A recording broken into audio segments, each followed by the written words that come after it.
umwaka utaje kugacika mvura ari kugacika mvura mu gihe abami bakunda kuja mu ntambara igihe abami bahora baja mu ntambara Dawidi agomora Yowabu Dawidi ategeka Yowabu n'abantu biwe n'abisirayeli bose z'abisirayeli n'abagwanyi n'abasirikare bageseza abamoni baca baragenda barageseza baratera abamoni basiguza n'iraba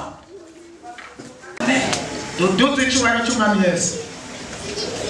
Hari umuntu amaze iminsi hano mu masengesho kuva ku wa mbere ijambo twariko rivuga gute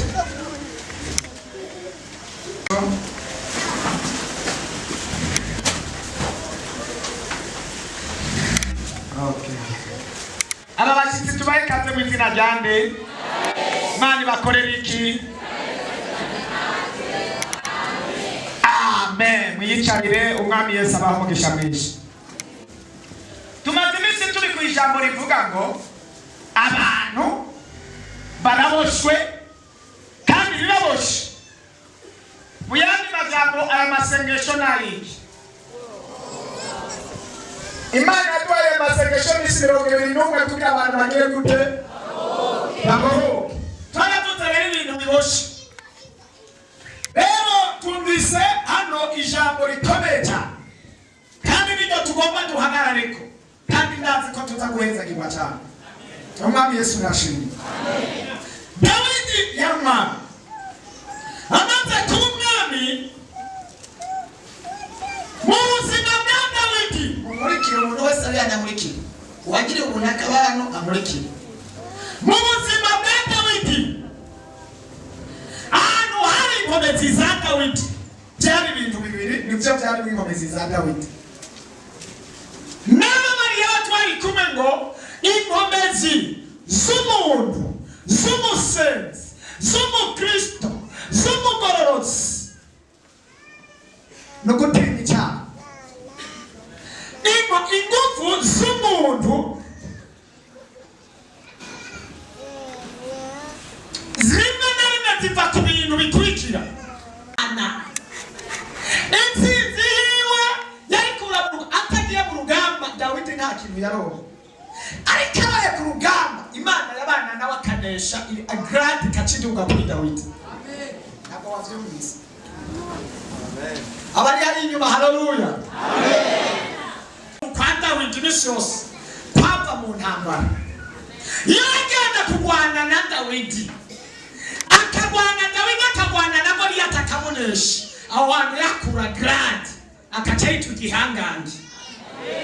Haleluya haleluya imisi yose inkomezi z'umukristo ziva mu kugwana urugamba hamukarunesha ukacuronka grade.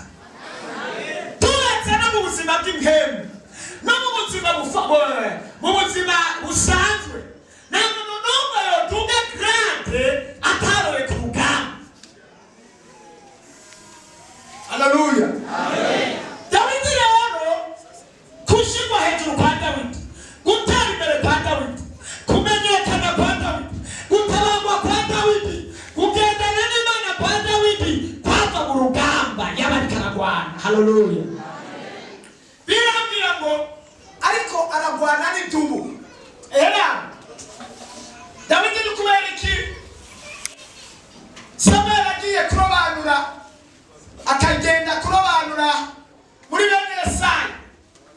Bene Yesayi bari abantu bakomeye bize amashuri bize igisirikare bize amategeko ariko Imana ntiyabarobanura kubera iki Imana yaravye Dawidi yari kuri tere yari yarakana Imana yari yaragahaye umutima wo kurinda Imana yari yaragahaye umutima wo guhangana n'idubu wo guhangana n'ibikoko kandi imisi yose urugamba rwa Dawidi yararunesha idubije yaravuga ngo jewe ndi ngaha mu gahinga nta papa mfise yarantaye abo tuvukana barantaye basize mu ishamba none rero nkwiye kurondera ikintu cotabarira mw'iri shamba nta musirikare nta nshuti nta famiye ariko umuntu yotabarira mw'iri shamba abiwacu bose bantaye bakampeba nta wundi neza kw'amaso atari umwami w'abami yotabarira mw'iri shamba.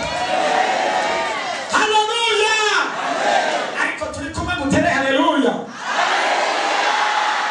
uri mu ishyamba ry'intambara, uri mu ishyamba ry'abansi bawe, uri mu ishyamba ry'abadayimoni, uri mu ishyamba ry'abarozi, uri mu ishyamba ry'ubukene, uri mu ishyamba ry'indwara, uri mu ishyamba atamuntu n'umwe ry'Imana umuntu avugira kandi yitwa rukundo kandi uwo ntananirwa kandi uwo ntaneshwa uwahora n'umwizigirwa.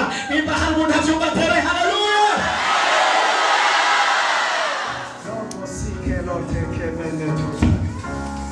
Haleluya. Dawidi aravuga ngo ngomba ndondere umuntu amvugire. Aravuga ngo ngomba niyunge n'Imana kandi ntisondeka kuko mama na papa barantaye n'imiryango yarampevye. Ngomba shaka Imana ntisondeka, shaka Imana ntisondeka, shaka Imana n'ubuzima bwanje bwose, shaka Imana umwete. Asezerana n'Imana ngo Mana sinzogira intege nke, nzokwama ndakurondera ijoro n'umurango. Imana iravye iyo decision niyo ngingo yafashe. Imana ndavuga ati niho nkibona umuntu yiheba w'icihebe ashobora kuja mw'ijamba agahangana n'ituba n'umwana akarimanyagura. Haleluya. Igihe rero bari bageze gutoranya umwami, Imana iraraba muri bene Yesaya iravuga ngo nta wundi yoboneka turetse Dawidi. Haleluya. Bajya bari barize amashuri menshi cyane, ariko nta ngingo bari bafatanye kugiranira amasezerano n'Imana. Nagombaga kubwira niwagira amashuri ntugire iyindi ntambuko yo kugiranira kontra n'Imana, ayo mashuri asa nayo ashobora kukubera impfabusa.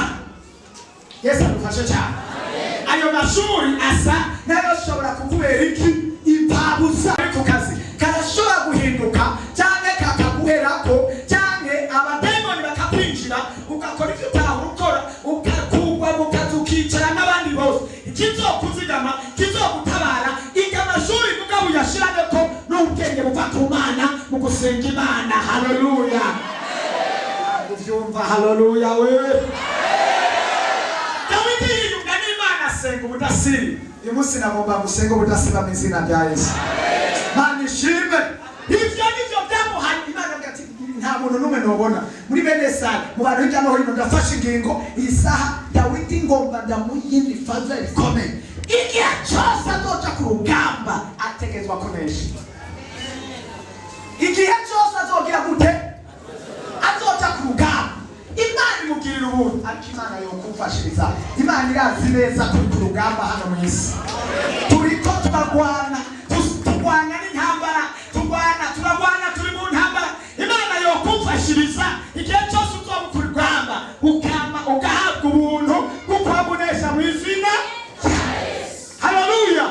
Imana ikimuha faveur, ikimuha ubuntu, ikimuha amageme, ikimuha kugirirwa neza n'Imana kuko intambara zose agwana azinesha. Imana idufashe cyane. Maze Dawidi intsinzi cyangwa ingoma ziziwe zaba ziri mu ntambara.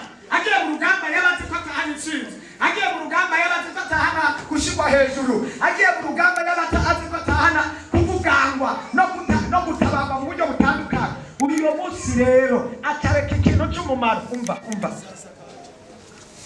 Haleluya. Uwo munsi atareka ikintu cy'iki cy'umumaro. N'uyu munsi abantu bariko barahera ikintu cy'iki cy'umumaro. Abantu bariko baraheba ikintu cy'umumaro, bariko barahera kuja ku rugamba. Mana idufashe cyane. Bari uwo muntu ariko aragwana